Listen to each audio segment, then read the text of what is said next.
जय हिंद दोस्तों, स्वागत है आप सभी का ERNA में। बोले तो हमारे एग्जाम रिलेटेड न्यूज़ एनालिसिस में, जिसमें गाइज हम लोग आपके एग्जाम पॉइंट ऑफ व्यू से इंडियन एक्सप्रेस की जो भी मोस्ट इंपॉर्टेंट न्यूज़ है उसको कवर अप करते हैं। तो चलो शुरू करते हैं हम हमारी फर्स्ट न्यूज़ के साथ, जो कि बता रही है कि प्राइवेट सेक्टर में जॉब कोटा, मतलब कि प्राइवेट सेक्टर में जॉब रिजर्वेशन की यहाँ पे बात हो रही है कि हाई कोर्ट ने क्या किया है, हरियाणा के प्राइवेट सेक्टर जॉब कोटा को स्ट्रक डाउन कर दिया है, खारिज कर दिया है, क्वैश कर दिया है।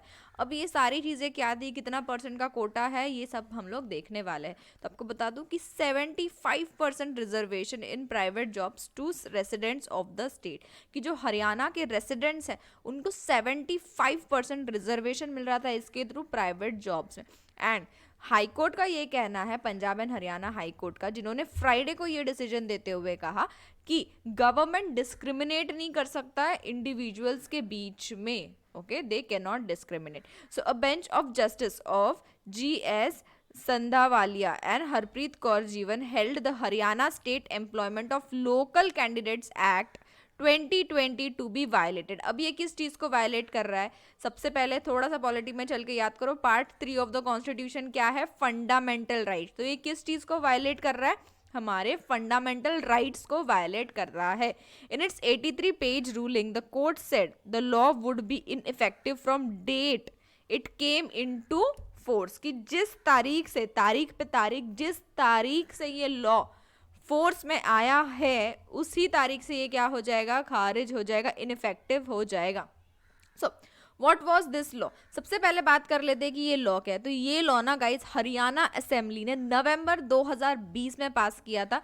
मैंने परसेंटेज ऑफ रिजर्वेशन तो आपको बता दिया, 75% जॉब्स में रिजर्वेशन मिलेगा प्राइवेट सेक्टर के। एंड इसने ऑफर किया था, offered a monthly salary of less than 30,000। Okay, originally 50,000 थी, बाद में कम से कम 30,000 से कम की जो सैलरी है उसमें 75% रिजर्वेशन जो है वो हरियाणा के लोगों को मिलेगा, इंडिविजुअल्स को मिलेगा, डोमिसिल को मिलेगा। इंश्योर डोमिसिल सर्टिफिकेट बनवाते हैं ना हम लोग कि हम इस स्टेट के क्या है, रेसिडेंट है, वो डोमिसिल को मिलेगा। So the bill receive the governor का जो असेंट है वो बिल को 2021 में मिल गया। एंड जनवरी 15 2022 से ये जो बिल था वो इफेक्ट में आ गया। गाइस, हैरान करने वाली ये बात है कि अर्लियर नवंबर 9 2019 में आंध्र प्रदेश असेंबली ने भी इस तरह का एक बिल पास किया था, जिसको कहा गया था the Andhra Pradesh employment of local candidates in industries और factories bill 2019, reserving 3/4 of the jobs. यहाँ पे उन्होंने 3/4 जॉब्स जो है वो लोकल कैंडिडेट्स के लिए रिजर्व कर रखे थे। इसको भी चैलेंज किया गया है आंध्र प्रदेश हाई कोर्ट में। एंड ये चीजें जो है ये चल रही, which observe that it may be unconstitutional. बाकी इस केस का जो भी चीजें होना है वो बाकी है, लेकिन ऐसा ऑब्जर्व किया जा रहा है कि ये क्या है, ये अनकॉन्स्टिट्यूशनल है। पहली बात तो ये होगी। दूसरी बात, ये जो हरियाणा वाला जो ये एक्ट है ना, उसको चैलेंज किसने किया? Who challenge the law and क्या ग्राउंड्स थी इस लॉ को चैलेंज करने के लिए? देखने जाए तो ये पॉलिसी जो थी ना, ये हरियाणा गवर्नमेंट ने इंट्रोड्यूस किस लिए लाई थी कि जो सन्स ऑफ सॉइल्स है उनको क्या मिले, उनको हक मिले। इस तरह से ये पॉलिसी जो है वो जनरेट की गई थी, right? So the Faridabad industries association and other Haryana based association went to the court. फरीद ये दोनों कोर्ट के पास गए, इस तरह के association, contending that Haryana wanted to create reservation in private sector by introducing a policy sons of soil, कि हरियाणा क्या करने वाला है, वो सोच रहा है कि प्राइवेट सेक्टर में एक रिजर्वेशन पॉलिसी क्रिएट किया जाए और इसका नाम रहे sons of soil, which was an infringement of constitutional right of employers. See, जब एम्प्लॉयर जो होता है ना, वो जब एम्प्लॉयज को हायर करता है तो वो उसके पार्ट पे होता है, उसका अधिकार होता है, उसका राइट होता है कि भाई मुझे किससे एम्प्लॉय करना है, किसे एम्प्लॉय नहीं करना है। अगर आप ये कोटा लगा दोगे ना कि 75% आपको इन्हीं को एम्प्लॉय करना है, तो कहीं ना कहीं ये एम्प्लॉयर का जो राइट है ना उसको भी वायलेट कर रहा है, राइट? उनके चॉइस को भी वायलेट कर रहा है। सो द पेटिशनर्स जो थे ना, उन्होंने argued that private sector jobs are purely based on skills, की जो प्राइवेट सेक्टर के जॉब है ना वो प्योरली स्किल्स के ऊपर, एनालिटिकल बेंड ऑफ माइंड के ऊपर बेस्ड होते हैं। Employees have a fundamental right to work. Employees के पास क्या है? ये फंडामेंटल, ये मौलिक अधिकार है कि वो इंडिया के किसी भी पार्ट में जाके क्या कर सकता है, काम कर सकता है। आप देखते हो लोग किसी भी स्टेट से बिलोंग करते तो भी आपको वो लोग मेट्रो सिटीज में मिल जाएंगे, मुंबई हो गया, दिल्ली हो गया, बैंगलोर हो गया, कोलकाता हो गया, राइट। जरूरी नहीं है कि मुंबई में सिर्फ महाराष्ट्र के लोग ही रहते हैं, दिल्ली में सिर्फ आसपास के स्टेट्स के लोग ही रहते हैं, बैंगलोर में सिर्फ कर्नाटक के लोग ही रहते हैं या सादर्न स्टेट्स के लोग ही रहते हैं। ऐसा होता है क्या? नहीं होता। क्यों नहीं होता? Because we have the right to work. हमारा ये फंडामेंटल राइट है कि हम किसी भी इंडिया के पार्ट में जाके क्या कर सकते हैं? काम कर सकते हैं। तो इस चीज की बात कर रहे हैं यहाँ पे। Therefore, they argued the act of the respondent government forcing the employers, कि ये जो एक्ट है ना गवर्नमेंट का, ये क्या करने जाने वाला है कि एम्प्लॉयर्स जो है ना उनको फोर्स करेगा, एक तरह से उनके ऊपर एक बंदिश लगाएगा कि वो क्या, उनको क्या करना है, उनको लोकल कैंडिडेट्स को ही एम्प्लॉय करना है, उनको ही रखना है, राइट। एंड इससे क्या होगा? जो हमारा कॉन्स्टिट्यूशन का जो फ्रेमवर्क है ना, जो हम बोलते हैं हमारा कॉन्स्टिट्यूशन फेडरल स्ट्रक्चर है, उस फेडरल स्ट्रक्चर को भी ये इम्पैक्ट करेगा। ओके उस फेडरल स्ट्रक्चर को भी इम्पैक्ट करेगा। whereby the government cannot act contrary to public interest and cannot benefit one class।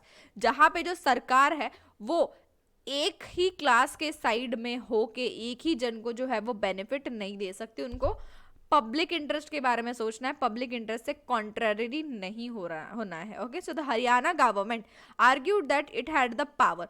अब चैलेंजर्स ने तो चैलेंज कर दिया, पिटिशनर्स ने पिटिशन फाइल कर दी, ओके उन्होंने अपने पॉइंट्स बताए, लेकिन दूसरी तरफ जो हरियाणा गवर्नमेंट है जिन्होंने इस लॉ को लाया था, जिनका ये लॉ पास भी हो चुका था, राइट, गवर्नर ने असेंट भी दे दिया था और ये इफेक्ट में भी आ गया था, तो उनका क्या बोलना था? उन्होंने आर्ग्यू करते हुए कहा कि भैया ये तो कॉन्स्टिट्यूशनल है, अब बताओ मेरे को ये कॉन्स्टिट्यूशनल कैसे है? तो ये कॉन्स्टिट्यूशनल ऐसे है कि आर्टिकल 16(4) हमारे कॉन्स्टिट्यूशन का क्या बोलता है? Right to equality and public employment does not prevent state from making any provisions for reservation. की राइट टू इक्वालिटी में ये भी आता है कि स्टेट जो है ना वो एम्प्लॉयमेंट से रिलेटेड जो है, रिजर्वेशन से रिलेटेड कुछ प्रोविजंस बना सकता है, अपॉइंटमेंट्स और favours in favour of any backward class of citizens which in opinion of state is not adequately represented in the services under the state. So article 16(4) के तहत हमने इसको बनाया और ये कॉन्स्टिट्यूशनल है, ऐसा हरियाणा गवर्नमेंट ने कहा। Okay what else Haryana did? इसी के अलावा उन्होंने इस एक्ट में गाइस क्या क्या किया है? ऑल कंपनीज, इसमें कौन कौन शामिल है?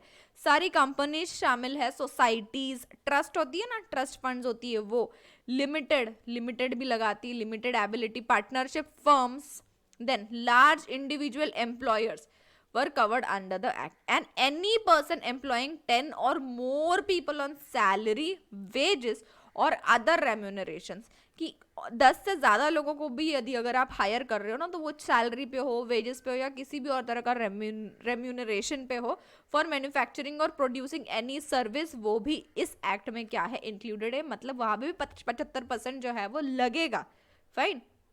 However, central or state government or organization owned by them were kept outside the ambit of the act। कि सेंट्रल या स्टेट गवर्नमेंट ऑर्गेनाइजेशंस को इसके अंदर नहीं डाला था, वो लोग बाहर के बाहर ही थे।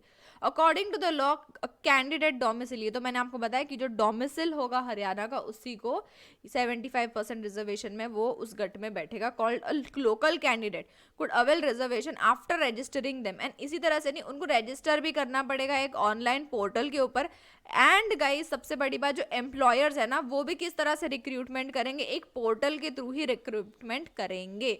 Okay employers could apply for an exemption under the act, employees exemption के लिए भी अप्लाई कर सकते हैं इस एक्ट के तहत। दूसरी इंपॉर्टेंट बात यहाँ पे गाइस ये आ जाती है कि अगर 75% रिजर्वेशन दे भी रहे तो दिक्कत क्या है, प्रॉब्लम क्या है, कोर्ट को क्या प्रॉब्लम है इसमें? आर्टिकल 16(4) के अंडर अगर ये बैठ रहा है चीज और हरियाणा गवर्नमेंट अगर आर्ग्यू कर रही है इस तरह से, तो प्रॉब्लम क्या है? क्या नोटिस किया इसकी? वो बोलते हैं ना एक कॉइन की दो साइड्स होती है। हम लोगों को ये साइड दिख रही है, बट ये जो पीछे वाली साइड है ना वो नहीं दिखाई दे रही है, राइट। बोलते हैं ना हाथी के दांत खाने के कुछ और, दिखाने के कुछ और, बराबर है। उसी तरीके से कॉइन की हमको सिर्फ एक साइड दिख रही है, दूसरी साइड हमको नहीं दिख रही है यहाँ तक। लेकिन अब आप देखो कि कोर्ट ने क्या कहा है। तो court noted that section 6 which required employer to submit quarterly reports with details of local candidates employed and appointment। उस एक्ट के 2020 के एक्ट के सेक्शन 6 ने क्या बोला कि आप एम्प्लॉयर जिसको भी एम्प्लॉय कर रहे हो ना, उसका क्वार्टरली रिपोर्ट भी आपको क्या करना है? बताना है। सेक्शन 8 कह रहा है under which authorised officer could call for document verification to ensure the law has been implemented, कि जो ऑथोराइज्ड ऑफिसर रहेगा ना सरकार का, वो क्या करेगा, वो डॉक्यूमेंट्स को वेरीफाई करेगा एंड देखेगा जो भैया जो ये 75% वाली जो ये पॉलिसी है ना, 75% वाली पॉलिसी ये इम्प्लीमेंट हो रही है कि नहीं। तो यहीं पे क्या आ गया गाइज, इंस्पेक्टर राज आ गया। ओके, इंस्पेक्टर राज आ गया कि वो जो ऑफिसर है ना वो बहुत ज्यादा पावरफुल हो जाएगा ना फिर। Also the bar under section 20 of the act on legal proceedings against any authorised or designated officer acting in good faith tied the employer's hand. Fine. So the court ruled that states action amounting to exercising absolute control over private employer which is forbidden for public employment. So जो officer है उसका जो designated person है, जो authorised person है, उसके ऊपर एक बहुत ही ज़्यादा क्या होगा, उसका कंट्रोल रहेगा इन सारी चीज़ों के ऊपर। और इंस्पेक्टर राज के जैसे ये सारी चीज़ें फिर चलने लग जाएगी, राइट। ऑफिसर्स के बिना काम होंगे नहीं, चीज़ें प्रॉब्लमैटिक होंगी, वेरिफिकेशन उनके थ्रू ही होगा, तो ये थोड़ा सा अवगढ़ हो जाएगा, थोड़ा सा डिफिकल्ट हो जाएगा, राइट।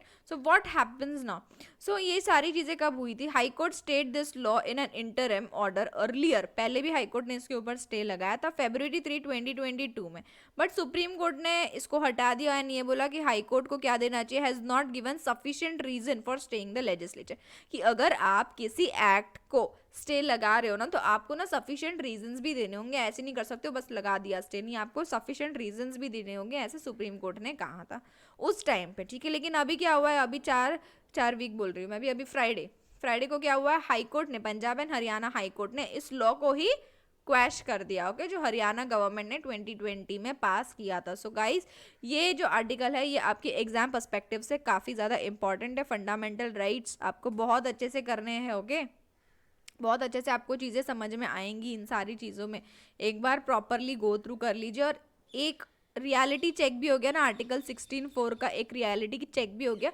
कि अगर आर्टिकल 16(4) ये बोल भी रहा है कि right to equality in public employment and state जो है वो प्रॉपर रिजर्वेशन कर सकता है, इट डज नॉट मीन कि स्टेट बोल रही हूँ मैं भी, इट डज नॉट मीन कि स्टेट जो है ना वो आर्बिट्रेरी रिजर्वेशन कर सकता है, ओके। इस तरह से अगर रिजर्वेशन पॉलिसी बनाएंगे तो क्या हो जाएगा, हमारा जो पार्ट 3 ऑफ द कॉन्स्टिट्यूशन है, राइट टू इक्वालिटी नहीं रहेगी, राइट, कि हम कहीं पे भी राइट टू वर्क नहीं रहेगा, right to work in any part of the country नहीं रह जाएगा। सो स्टेट के पास पावर है लेकिन उसके ऊपर भी एक चेक है, ओके। यही तो खासियत है ना हमारे कॉन्स्टिट्यूशन की, कि अगर लेजिस्लेशन में कोई प्रॉब्लम है तो हमारे जुडिशरी भी तो आ जाती है लेजिस्लेशन को क्वैश करने के लिए। फाइन गाइस, आ जाते हैं हम लोग पेज नंबर 15 पे, जहाँ पे है बीडीएस मूवमेंट से रिलेटेड आर्टिकल। अब ये क्या है, ये बीडीएस मूवमेंट, ये सारी चीज़ें हम देखेंगे, लेकिन सबसे पहले देखते हैं कि भैया हुआ क्या। हुआ ये कि Indian poet and curator Ranjit Hoskote उन्होंने रिजाइन कर दिया फाइंडिंग कमेटी ऑफ डॉक्यूमेंटा 2017 के एडिशन से। अब ये फाइंडिंग कमेटी ऑफ डॉक्यूमेंटा क्या है, ये 2017 का एडिशन के लिए ये कमेटी है जो world's most prestigious art exhibitions को हेल्ड करता है इन जर्मनी, ओके। सो यहाँ पे इस जगह पे उन्होंने रिजाइन कर दिया एंड उनके साथ में जितने दूसरे मेंबर्स थे ना कमेटी के, उन्होंने भी क्विट कर दिया। आज तक सिर्फ सुना था कि ऐसा होता है, राइट, लेकिन आज हम लोग ने देख भी लिया कि सही में उनके साथ साथ जो दूसरे मेंबर्स है कमेटी के, उन्होंने भी क्विट कर दिया फ्राइडे को। So Hoskote resigned after an article published in German newspaper. क्या हुआ था ना, ये जर्मनी में ही ये एग्जीबिशन होने वाला है, उसी के कमेटी में ये थे, राइट, जिससे उन्होंने रिजाइन किया। अब जर्मन न्यूज़पेपर में रिसेंटली हुआ ये कि एक आर्टिकल आया और उसमें रंजीत होस्कोटे को ऐसे अक्यूज किया गया जैसे वो एंटी सेमिटिज्म और वो सिंपथाइज कर रहे हैं बीडीएस से। एंटी सेमिटिज्म का क्या मतलब होता है, जो ज्यूइश लोगों के अगेंस्ट होते हैं उनको कहा जाता है anti semitism, okay, who are against them, किसी ना किसी तरीके से अगेंस्ट है। एंड सिंपथाइज कर रहे हैं बीडीएस को, that is boycott divestment sanction movement. अब व्हाट इज बीडीएस मूवमेंट, क्या होता है एंड ये क्या करता है, ये सारी चीज़ें हम लोग देखने वाले हो। कि ये इमेज आप देख रहे हो, ये भी एक मूवमेंट की है, BDS protest in Melbourne Australia, okay.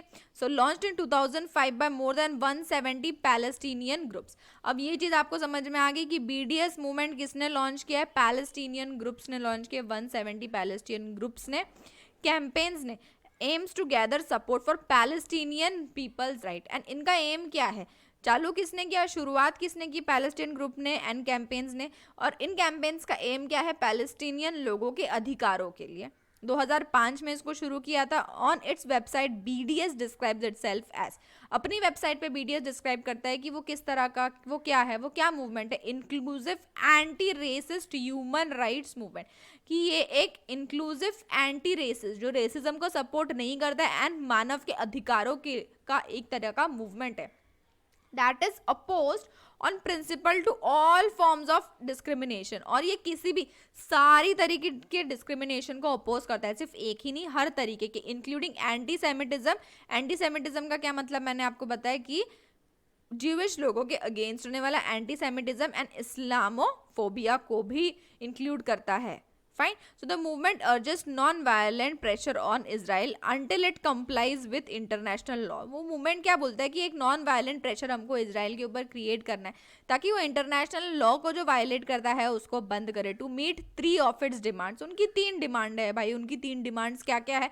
First, and Israeli occupation of the West Bank, कि वेस्ट बैंक पे जो इजरायली ऑक्यूपेशन है उसको एंड करो, ईस्ट जेरूसलम में भी, गाजा में भी, and the Syrian Golan Heights पे, इन 3 जगहों पे। ये उनका पहला डिमांड है। दूसरा डिमांड उनका क्या है, recognise the full fundamental right of Arab Palestinian citizens of Israel, की इजराइल के जो अरब पैलेस्टीनियन सिटीजन्स है ना उनके राइट्स को रिकॉग्नाइज करो। एंड तीसरा, allow Palestinian refugees to return to their home, कि पैलेस्टीनियन रेफ्यूजीज जो है ना उनको आप अलाउ करो कि वो अपने घर वापस है, उनकी घर वापसी हो जाए। ओके, जहाँ से निकल के वो बाहर चले गए थे रेफ्यूजी बन के दूसरी जगह वो पनाह ले रहे, उनको आप वापस से परमिशन दो कि वो रिटर्न हो सके अपने घर में। ये उनकी 3 शर्तें हैं, एक तो जमीन से रिलेटेड, दूसरा अधिकार से रिलेटेड, और तीसरा कि हमें हमारे घर वापस आने दिया जाए, ऐसा।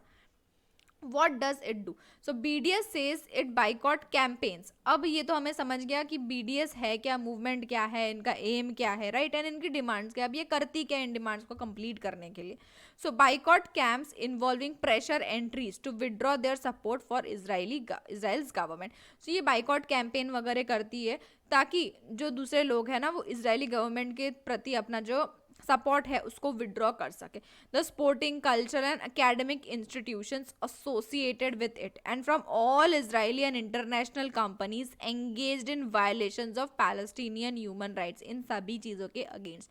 Sanctions campaigns pressure governments to fulfill their legal obligation, okay, to end Israel apartheid, कि इजराइल अपार्थेड जो है वो स्टॉप किया जाए, and demand suspension of Israel's membership. इतना ही नहीं, वो इजराइल के मेंबरशिप को सस्पेंड करने का भी डिमांड करती है फ्रॉम इंटरनेशनल फोरा जैसे कि UN and FIFA. So what has Israel government said about BDS. अब ये तो हमने समझ लिया कि बीडीएस मूवमेंट क्या है, वो क्या करती है, उनको क्या चाहिए, उनका एम क्या है, ठीक है। बट इजराइल का क्या कहना है इस बारे में, what has Israel government said about BDS. Israeli प्रधानमंत्री बेंजामिन नेतन्याहू, इनका नाम तो अभी तक आपको रट्टा हो चुका होगा, 2014 में इन्होंने कहा linked BDS to anti semitism. इन्होंने डायरेक्टली बोला कि बीडीएस क्या है, ये एंटी सेमिटिज्म है, ये अगेंस्ट ज्यूइश पीपल है। और इन्होंने एक स्टेटमेंट भी दी कहते हुए कि I think the most eerie thing, the most disgraceful thing is to have people on the soil of Europe talking about boycotts of Jews, कि यूरोप के सॉइल के ऊपर लोग ज्यूज का बाइकॉट करने की बात कर रहे हैं, ऐसे मैनी बेंजामिन नेतन्याहू ने कहा। He said the founders of the BDS movement want to see the end of Jewish state, कि जिन्होंने इस बीडीएस मूवमेंट को फाउंड किया है ना, जो फाउंडर है ना, वो चाहते हैं कि ज्यूइश स्टेट जो है वो खत्म हो जाए। तो ये सारी चीजें उन्होंने बोली, ठीक है, इसी तरह की चीजें बोली आगे। सो बीडीएस का भी रिस्पॉन्स है और उन्होंने responded to the allegation saying that criticism of Israel's violation of international law should not be confused with anti semitism. वो बोल रहे हैं हम सिर्फ आपके वायोलेशंस को क्रिटिसाइज कर रहे हैं, हम ये नहीं बोल रहे कि हम ज्यूइश स्टेट के अगेंस्ट है, and Israel is a state. ये भी उन्होंने कहा कि इजराइल एक स्टेट है, एक पर्सन नहीं है, and everyone has the right to criticise the unjust action of a state, कि अगर एक स्टेट जो है ना वो किसी भी प्रकार का, किसी भी तरीके का अनजस्ट एक्शन करता है तो हमारे पास ये अधिकार है कि उसको हम क्रिटिसाइज कर सके, क्योंकि it's not a person, it's a state, ठीक है। ये चीजें उन्होंने इट्स वेबसाइट पॉइंटेड आउट, ये सारी चीजें पॉइंट आउट की थी। And how has BDS affected Israel's economy, ये भी कहा है in recent years few brands and celebrities has refused to continue working in Israel. तो कुछ ब्रांड्स एंड सेलिब्रिटीज ने रिफ्यूज किया कि वो इसराइल में जो है काम या परफॉर्म वगैरह नहीं करेंगे। इन सारे मूवमेंट से रिलेटेड ये चीजें हो सकती है। These include the US ice cream brand Ben and Jerry's and pink Floyd member Roger waters. So, but many such boycotters also flow from long-standing policy of Arab states to boycott Israel। तो ये सारी चीजें guys यहाँ पे आप लोग देख सकते हो। BDS मूवमेंट है, ये क्या है आपको पता चल गई। रंजीत होस्कोटे क्या है ये आपको पता चल गया, क्या हुआ क्या नहीं हुआ। ओके सो आपको क्या लगता है इस BDS मूवमेंट एंड इस BDS प्रोटेस्ट के बारे में, मुझे नीचे कमेंट करके आप जरूर बताना। ओके तो चलो चलते हैं हम हमारे नेक्स्ट आर्टिकल की तरफ जो है पेज नंबर 15 पे। और यहाँ पे क्या बात की जा रही है, यहाँ पे हो रहा है एक डिबेट। किस चीज का डिबेट कि भैया क्लास 1 पहली क्लास 1 के एडमिशन का age limit, appropriate age limit क्या होना चाहिए, इस चीज की बात हो रही है इंडिया एंड वर्ल्ड दोनों से रिलेटेड। अब एजुकेशन आ गया तो क्या आ गया, न्यू एम्प्लॉयमेंट पॉलिसी आपको याद आ ही जानी चाहिए, राइट। तो द NEP पिचेस 5+3+3+4 क्या है, 5+3+3+4 ओके डिजाइन है कि formal schooling corresponding to age group. Formal schooling 3 से 8 ईयर्स की रहेगी, right, foundational stage. Then 8 to 11 years में क्या रहेगा, प्रिपरेटरी स्टेज रहेगा। 11 to 14 में मिडिल स्टेज रहेगा। 14 to 18 में सेकेंडरी स्टेज रहेगा, right. So this it brings early childhood education also known as pre school education for children of ages 3 to 5। कि pre school education आप देखते हो ना, वो 3 to 5 के बीच में हो जाना चाहिए। नर्सरी, जूनियर, सीनियर या प्री स्कूल्स आप देखते हो वो सारी under the ambit of formal schooling. This effectively means the child should be 6 years old to be eligible for admission into class 1। अब NEP के हिसाब से अगर मैं आपको बताऊँ तो एक बच्चा जो है जिसको क्लास 1 में पहली क्लास में यदि एडमिशन लेना है तो वो 6 साल का होना चाहिए। Okay after completing 3 years of early childhood education. पहले 3 साल अर्ली चाइल्डहुड एजुकेशन कंप्लीट करने के बाद जब वो 6 साल का हो जाएगा तब वो क्लास 1 में जाएगा। ठीक है, समझ में आएगा। तो लोचा क्या है, इशू क्या है, यही तो बता रही हूँ कि इशू क्या है। इशू ये है कि आज के डेट में 6 साल के कम के बच्चों को भी क्लास 5th में एडमिशन दिया जा रहा है। Okay so the schools in New Delhi this year will continue to admit students of class 1 below the age of 6 years। तो न्यू दिल्ली के जो स्कूल्स है उन्होंने वो क्या कर रहा है, वो इस साल इस चीज़ को कंटिन्यू कर रहे हैं कि 6 साल से कम के बच्चे रहेंगे ना, कम के मतलब 6 साल से कम अगर उनकी एज रहेगी तो भी उनको क्लास 1 के लिए कंसिडर किया जाएगा, एडमिशन दिया जाएगा। ऐसे मेरा नहीं, ऐसे senior officials of Delhi directorate of education का कहना है। इसी मंथ में उन्होंने कहा, लास्ट मंथ में ही उन्होंने ये चीज़ कहा। This is contradictory to recent letters from the union government to all state. Union government ने सारे स्टेट्स को एक लेटर दे दिया एंड वहाँ कि NEP के हिसाब से आपने अलाइन कर लेना है कि क्लास 1 के लिए एज क्या रहेगा, मतलब सभी के लिए ऑल स्टेट्स में क्या हो जाएगा, क्लास के लिए जो एज है वो सेम हो जाएगा। ये चीज़ थी, ये इशू था। According to a response furnished by centre in Lok Sabha in March 2022 there are wide variations in age criteria among states when it comes to admission to class 1। States के हिसाब से बहुत अलग अलग एज क्राइटेरियाज हो जाता है। जहाँ कम कुछ स्टेट्स जो है ना वो बच्चों को रीचिंग द एज ऑफ 5 साल के हो जाते हैं तभी एडमिट कर लेते हैं क्लास 1 में। तो कुछ बोलते हैं कि 6 साल के होने के बाद हम लोग एडमिट करेंगे क्लास 1 में। तो ये एक डिबेटेबल टॉपिक है। This year the ministry sent another reminder to the states regarding the matter. इस साल मिनिस्ट्री ने अनदर रिमाइंडर भेजा है इस चीज से रिलेटेड। अब RTE क्या कहता है, RTE याद आया, राइट टू एजुकेशन, जो गारंटी करता है education from age 6 to 14 years. Okay it means की that child should begin elementary education और class 1 at the age of 6। तो RTE भी हमारा यही बोल रहा है कि 6ठी क्लास से जो है वो आप अपना फॉर्मल एलिमेंट्री एजुकेशन है उसको स्टार्ट करवाइए। ओके इसका भी यही कहना है। एंड अगर हम लोग थोड़ा सा हिस्ट्री में भी जाके देखें ना तो यही सारी चीज़ें पहले भी चलती थी। RTE says that the age to begin class 1 is simply reiteration of what has already been part of our constitution. This is also the same in Gandhian idea of basic education। अगर हम Gandhian idea of basic education की बात करें ना तो उसमें भी यही चीज़ है। And also stated in the report of Sargent Commission, a post-war education development in India which goes back to 1940s, उसमें भी यही दिया गया है। Okay, what about other countries? अगर हम लोग दूसरी कंट्रीज की बात करें ना, तो in East Asia and most European countries 6 years is the standard age for starting primary school, कि 6 साल स्टैंडर्ड एज है प्राइमरी स्कूल को स्टार्ट करने के लिए दूसरी कंट्रीज में भी, East Asia and most European countries में। एंड अगर हम लोग स्कैंडिनेवियन कंट्रीज की बात करें गाइस, तो वहां पे 7 years है। एंड यूएसए एंड यूके में children generally start school eight 5। Okay, तो हम क्या चाह रहे हैं? हम चाह रहे हैं कि ये 6 के ऊपर आ जाए, यही डिबेट चालू है। आई होप आपको ये चीज समझ में आ गई होगी। चलते हैं हमारे नेक्स्ट आर्टिकल की तरफ।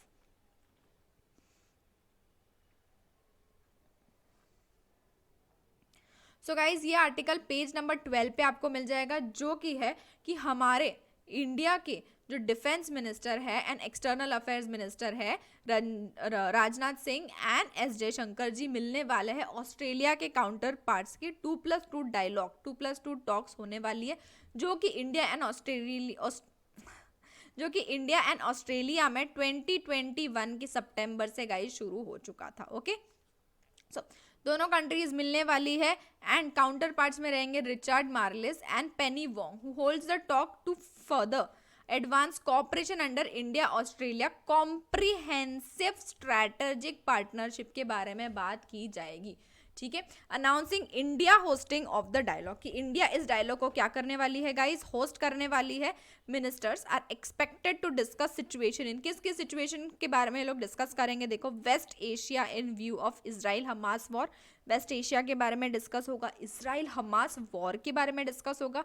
फिर China's increasing belligerence in Indo Pacific, किस तरह से चाइना का इन्फ्लुएंस इंडो पैसिफिक में बढ़ रहा है, उस बारे में बात होगा। India's diplomatic row with Canada, India का कनाडा के साथ जो डिप्लोमेटिक रो चल रहा है उस बारे में, और उसी के साथ साथ रशिया यूक्रेन वॉर के बारे में भी बात होगी। बायलैटरली अगर हम लोग बात करें तो bilateral regional and global matters of mutual interest को डिस्कस किया जाएगा, कि किस तरह से दोनों कंट्रीज जो है वो कोऑपरेट करके अपने म्यूचुअल चीजें जो है वो सुधार सके। Both sides will also exchange views on shared priorities for strengthening minilateral and multilateral corporations. Okay, कि दोनों क्या करेंगी? दोनों अपने व्यूज एक्सचेंज करेगी, शेयर करेगी अपनी प्रायोरिटीज को, कि किस तरह से हम लोग मिनीलैटरल एंड मल्टीलैटरल कॉर्पोरेशन कर सकते हैं कैसे, और हमारे जो संबंध है उसको स्ट्रॉन्ग कर सकते हैं। So the external affair ministers S Jaishankar and foreign minister Wong will hold 14th foreign ministerial framework dialogue on November 21। कब होने वाली है? November 21, यानी कि कल होने वाली, to take stock of cooperation under the comprehensive strategic partnership and exchange views on regional and global issues के ऊपर जो भी व्यूज है उसको एक्सचेंज करेंगे। इंपॉर्टेंट ये कि कब शुरू हुआ था? सितंबर 2021 में शुरू हुआ था। मीटिंग कब होने वाली है? कल, मतलब नवंबर 2021 को होने वाली, 2021 बोल रही हूँ, नवंबर 21 को होने वाली है। किस बारे में बात करेंगे? तो अपने आपस के कोऑपरेशन को किस तरह से और स्ट्रॉन्ग करे उसके बारे में तो बात होगी, और ग्लोबली जो इश्यूज चल रहे उस बारे में भी चर्चा होने वाली है। ओके गाइस, सो इतना ही था। बाकी कल देखते हैं इस आर्टिकल से रिलेटेड कि क्या चर्चा होती है और कौन सी चीज़ें बाद में सामने आती है, जैसे यूएस यूके की हमने देखी थी ना कि एफटीए वाली बात। अब आ जाते हैं पेज नंबर 10 के ऊपर, जो स्टबल के बारे में बात करता है। स्टबल के बारे में मैंने आपको बहुत सारी चीज़ें समझाई थी, राइट? आई थिंक दिवाली के टाइम पे, दिवाली से पहले स्टबल के बारे में कई सारे आर्टिकल्स आए हुए थे, और आज गाइज हम लोग देखने वाले a plan to manage stubble. Stubble growth का रीजन क्या है, किस वजह से हुआ, कैसे हुआ, और उसको किस तरह से मैनेज किया जा सकता है। A few decades ago crop residues including stubble was used as dry fodder, वो ड्राई फॉडर के जैसा यूज किया जाता था। अब स्टबल क्या है मैं बता देती हूँ। जब फार्मिंग होती है, ज़्यादातर राइस की फार्मिंग होती है, ठीक है, तो उसके बाद में क्या होता है ना, क्योंकि फार्मर्स को नेक्स्ट सीजन के लिए हार्वेस्ट वापस से जो बीज है ना वो लगानी होती है, तो पहले के जब भी हार्वेस्ट हो जाती है ना, उसके बाद उसकी घास जो है, उसकी स्टबल जो है ना वो, या उसकी स्ट्रॉ जो है ना वो रह जाती है, राइट? क्योंकि पहले के ज़माने में क्या होता था, लेबर होता था, लोग जाते थे और उसको कट करते थे, तो उतना ज़्यादा स्टबल नहीं होता था। बट आज के डेट में मशीन्स है, तो जब मशीन्स कट करती है ना तो नीचे ज़्यादा स्टबल रह जाता है। ओके, इसीलिए जैसे कि कंबाइंड हार्वेस्टर अपीयरेंस जिस तरह जब भी सीन में आया, उसके बाद क्या हुआ, remaining stock of about 2 to 3 feet का, 2 से 3 फीट का जो स्टॉक है ना वो रहने लग गया। And clearing this stock now required a separate round of harvest. अगर इस स्टॉक को क्लियर करना है तो वापस एक separate round of harvesting, collection and disposal करना पड़ेगा। और इसमें फार्मर्स को ईजी क्या लगता था, सबसे ईजी सॉल्यूशन है कि आग लगा दो, जला दो, हो गया काम खत्म, right. In manual harvest stalks are harvested close to the ground, ये मैंने आपको बताया, और इसीलिए close to the ground stalk भी हार्वेस्ट किया जाता था। तो आराम से फार्मर्स क्या करते थे, स्टॉक्स वो उस स्टॉक को पाइल अप करके रख देते थे एक जगह पे, वो डिकम्पोज हो जाता था धीरे धीरे, उनको ज़्यादा प्रॉब्लम नहीं होती थी, ज़्यादा स्टोरेज का भी चांसेस नहीं होता था। बट अभी वैसा नहीं है। ओके इसके लिए एक इंपॉर्टेंट रीजन ये भी दिया गया है guys, power supply to farm sector in Punjab have been free since 1997। अगर बात करें तो पंजाब में ग्राउंड वाटर एक्सट्रैक्शन के लिए जो पावर सप्लाई है ना वो फ्री है 1997 से। इस वजह से क्या हो गया है ना कि वहां पे राइस की जो खेती है ना वो शुरू हो गई। राइस की खेती के लिए लगता है पानी, और पावर सप्लाई फ्री है, तो इट मीन्स कि जिन फील्ड्स के आसपास नदी वगैरह नहीं है, पावर सप्लाई से वहां पे इरिगेशन के थ्रू वो पैडी को है जो है वो उगा सकते हैं। यही कारण था कि पंजाब में पैडी की growth 50% of the net sown 75% हो गई है। सोच रहे हो, 50% से 75%, 75% होगी। और यही अगर हम हरियाणा से कंपेयर करें, हरियाणा में फ्री नहीं है लेकिन सब्सिडाइज है, लेकिन सब्सिडी है, तो वहां पे 30 से 40 ही हुई है, ये भी बहुत बड़ा रीजन है, right. So the paddy straw has high silica content and is not preferred as animal feed, क्योंकि पैडी स्ट्रॉ में सिलिका का कंटेंट बहुत ज़्यादा होता है, तो वो एनिमल्स को हम लोग फीड नहीं कर सकते। एंड उसको अगर हम लोग फील्ड में जो है वो प्लो करके भी ये कर देंगे ना, तो भी क्रॉप्स के लिए वो अच्छा नहीं होता है। Only some farmers use farm machines like happy seeder and straw management machines to incorporate the stubble back into the soil. ठीक है, कुछ ही फार्मर्स इसको यूज कर पाते। दूसरी इंपॉर्टेंट चीज एक न्यू ये भी आई थी, in situ management of stubble using direct seeding of rice, DSR technology, but the problem remains intractable. इसमें भी प्रॉब्लम जो है वो वैसी की वैसी। It is also believe that finding an alternative to paddy और reducing duration of rice crops early harvest. So एक पैडी के लिए अगर हम लोग ऑल्टरनेटिव भी निकालते, फॉर एग्जाम्पल अगर मेज क्रॉप भी बोले, तो मेज क्रॉप भी तो लार्ज अमाउंट ऑफ स्टबल लाएगा, उसका स्टबल कहा जाएगा, उसका भी तो स्टबल रहेगा ना पैडी के जैसा, and only a small part of that will have demand as dry fodder.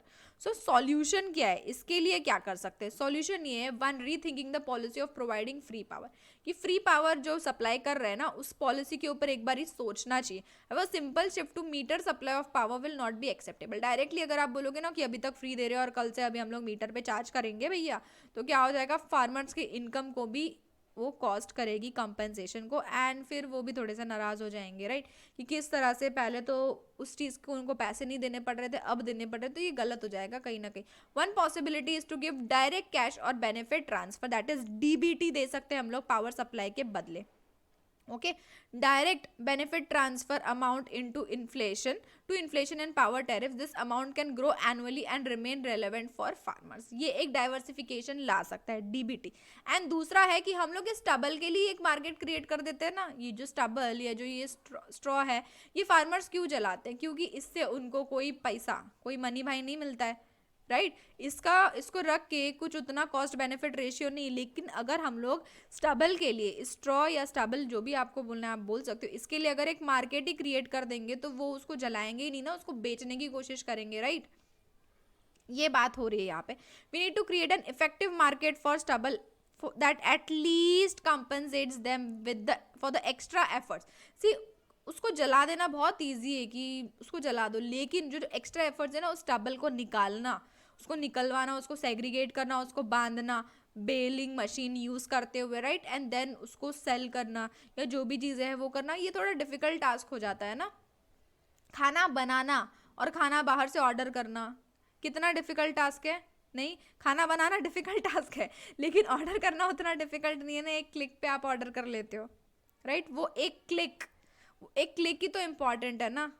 इसीलिए फार्मर्स को अगर हमें कंपेंसेट भी करना है कि आप फार्म फायर्स जो है वो मत करो, उस स्टबल को मत जलाओ, तो आपको भी तो उनको कुछ एक्स्ट्रा दिखाना पड़ेगा, कुछ एक्स्ट्रा देना पड़ेगा। तो दूसरा सॉल्यूशन ये है कि एक मार्केट ही क्रिएट कर दो स्टबल के लिए, जिससे उस स्टबल की वैल्यू बढ़े। Okay, a market for paddy straw sold in compact bales has already emerged. अगर बात करें ना तो पैडी स्ट्रॉ को सोल्ड करने के लिए बेल्स के बारे में मैंने आपको बताया था, बेलिंग मशीन आती है, वो क्या करती है, वो इस स्टबल को ऐसे राउंड राउंड राउंड राउंड बना देती है, राइट, एंड देन इसको क्या किया जाता है, ट्रांसपोर्ट किया जाता है इथेनॉल वगैरह बनाने के लिए। यही बात हो रही है इधर कि states for production of biofuels बनाया जाता है, जैसे bio CNG and ethanol, and as direct fuel in brick, इन सारी चीज़ों में यूज़ होता है। तो इसी मार्केट को हमको क्या करना है, इसी मार्केट को हमको बूस्ट देना है, ये एक दूसरा इंपॉर्टेंट चीज़ हो सकती है यहाँ पे। This market is picking up but at its current pace it will take many years to match the supply. Current speed से अगर हम लोग बोले ना तो ये ज़्यादा टाइम ले लेगा। Therefore ways and means need to be put in place for adequate availability of balers and incentives, कि ज़्यादा बेलर्स हम अवेलेबल करें। उतने बेलर्स है भी नहीं जितनी एकर्स की ज़मीन है, जितनी ज़्यादा खेती हो रही है, जितने खेतों में स्ट्रॉस है, उतने हटाने के लिए उतने बेलिंग मशीन्स नहीं है हमारे पास में। ओके, तो उसको हम उसके अवेलेबिलिटी को बढ़ा सकते हैं, इंसेंटिवाइज कर सकते हैं among various option the use of straw for production of compressed biogas. इसको भी चीज़ें कर सकते हैं through methods of anaerobic digestion is best for economic and environmental purpose. Straw से हम लोग क्या बना सकते हैं, बायोगैस भी बना सकते हैं। इट ऑल्सो प्रोड्यूसेस बायोस्लरी, बायोस्लरी भी क्रिएट कर सकता है जो वापस से सॉइल में ही जाएगा और सॉइल को क्या करेगा, फर्टिलेट करेगा, सॉइल की फर्टिलिटी को बढ़ाएगा। सो ये सारी चीज़ें, स्कूल में कॉम्पिटिशन होता था ना, वेस्ट आउट ऑफ बेस्ट, किसी भी वेस्ट चीज़ से आपको बेस्ट चीज़ बनानी है। आप देखते हो आइसक्रीम स्टिक्स से लोग कुछ कुछ बना लेते थे। मैंने तो जो पॉलिथीन्स होती है ना उससे हार बनाया था। आज के डेट में हम लोग देखते हैं ना, अभी दिवाली में शायद आपने भी लगाया होगा कि प्लास्टिक के हार्स वगैरह आने लग गए जो आर्टिफिशियल होते हुए भी बहुत सुंदर लगता है यार। तो वो भी क्या है, वो भी वेस्ट, मैंने तो उस टाइम पे वेस्ट से बनाया था उस चीज़ को, राइट। इसी तरीके से स्ट्रॉ को आप किस तरह से उसका बेस्ट यूटिलाइज कर सकते हो, बायो फ्यूल बना सकते हो, बायो स्लरी बना सकते हो, राइट। बायो सीएनजी इथेनॉल के जैसे उसको यूज़ किया जा सकता है। It is a matter of supporting the supply chain of paddy straw initially for 4 to 5 years। पहले 4 to 5 years अगर सपोर्ट कर दिया ना तो ये चीज़ें बढ़ती जाएगी एंड एक तरीके की अलग से इंडस्ट्री क्रिएट हो जाएगी, converting agri waste into wealth, कि इस एग्री वेस्ट को जो हम जला रहे हैं इसको हम लोग वेल्थ में कन्वर्ट कर सकते हैं। Promoting a circular economy in agriculture में, सर्क्यूलर इकोनॉमी को। ओके, सो गाइज ये सारी चीज़ें दी हुई है इस आर्टिकल में। आई होप आपको ये आर्टिकल पसंद आया। और आपको कौन सा तरीका अच्छा लग रहा है, फर्स्ट तरीका या सेकंड तरीका, या दोनों इंप्लीमेंट कर देना चाहिए जल्दी से जल्दी, नीचे मुझे कमेंट करके ज़रूर बताना। Okay, so that was it guys, इतने ही आर्टिकल्स थे हमारे आज के न्यूज़पेपर में। अगर आपको कोई भी डाउट है तो आप हमें नीचे कमेंट करके पूछ सकते हो, या ये हमारा हेल्पलाइन नंबर है, इस पर भी कॉन्टैक्ट कर सकते हो। आपको किसी भी तरह की करियर में गाइडेंस की ज़रूरत है तो वो भी आप हमें कॉन्टैक्ट कर सकते हो नंबर के थ्रू, ओके, या नीचे कमेंट करके। एंड गाइज हमारा Telegram channel and WhatsApp group का लिंक जो है ना, वो दोनों लिंक आपको नीचे डिस्क्रिप्शन बॉक्स में मिल जाएगा। तो डिस्क्रिप्शन बॉक्स पे क्लिक करिए और उसको ज्वाइन करिए। ओके, चैनल पे न्यू हो, सब्सक्राइब नहीं किया है तो जल्दी से सब्सक्राइब कर लो यार। कल फिर आऊंगी मैं इसी तरह से आपके लिए अच्छे अच्छे आर्टिकल्स लेके। ओके, सो बाय एवरीवन, टेक केयर।